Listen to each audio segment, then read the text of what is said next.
Bonjour chers élèves, je suis très ravie de vous revoir dans une nouvelle vidéo, cette fois-ci pas pour l'explication du cours, mais plutôt pour l'application des exercices de compréhension. Commençons par le premier exercice. Il s'agit de relier les noms des types de texte à leur définition. Donc comme vous voyez, on a deux colonnes. La première colonne, elle comporte les noms des types de texte. La deuxième colonne, elle comprend les définitions. Prenez quelques instants pour réfléchir à cet exercice.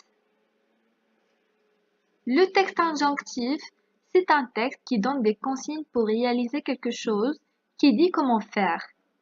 Un texte argumentatif, c'est un texte qui argumente pour convaincre. Un texte poétique, c'est un texte qui joue avec les mots, qui fait souvent joli à l'oreille. Texte descriptif, c'est un texte qui décrit quelque chose ou quelqu'un. Texte dialogal, c'est un texte où il y a un dialogue. Texte narratif, c'est un texte qui raconte une histoire réelle ou irréelle pour faire rêver. Texte informatif, c'est un texte qui donne une information sur quelque chose ou quelqu'un. Le deuxième exercice, il s'agit cette fois-ci de répondre par vrai ou faux en cochant par une croix. Prenez encore quelques instants pour réfléchir.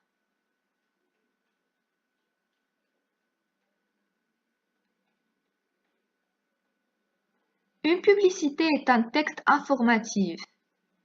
Vrai, parce qu'on apporte de l'information dans une publicité. Un texte injonctif sert à convaincre. Faux. Un texte injonctif, il sert plutôt à donner des conseils ou des instructions. Une chanson est un texte poétique. Vrai. Un texte descriptif est un texte qui sert à donner une information. Faux. Le texte descriptif, il sert plutôt à décrire quelque chose ou quelqu'un. Une recette est un texte injonctif. Vrai. Une interview est un texte narratif. Faux. Parce que une interview, c'est plutôt un texte dialogal. Le troisième exercice, il s'agit du même principe que le deuxième exercice. Donc, lisons ensemble cet exercice. Un texte informatif sert à défendre une opinion. Faux.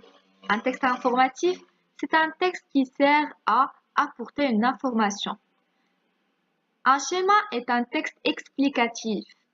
Vrai. Un schéma est un texte explicatif.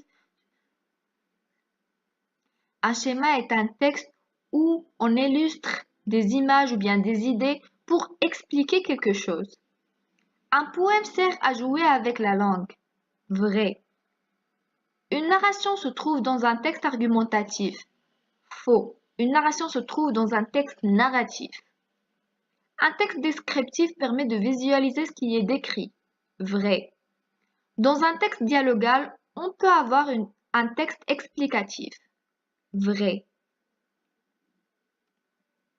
Passons maintenant au quatrième exercice. Classez les textes en fonction du but poursuivi par chacun.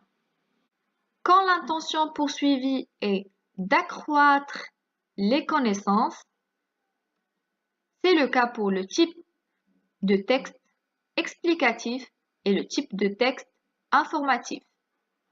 Lorsque l'intention poursuivie est de pousser à agir, on a le type de texte injonctif. Quand on a l'intention poursuivie est de modifier les opinions, on a un texte argumentatif. Lorsqu'on a l'intention poursuivie du texte, c'est créer un univers imaginaire, on a un texte narratif ou poétique. Merci de m'avoir suivi jusqu'à la fin de la vidéo. Je vous invite à trouver plus de leçons sur le site www.tianawia.com.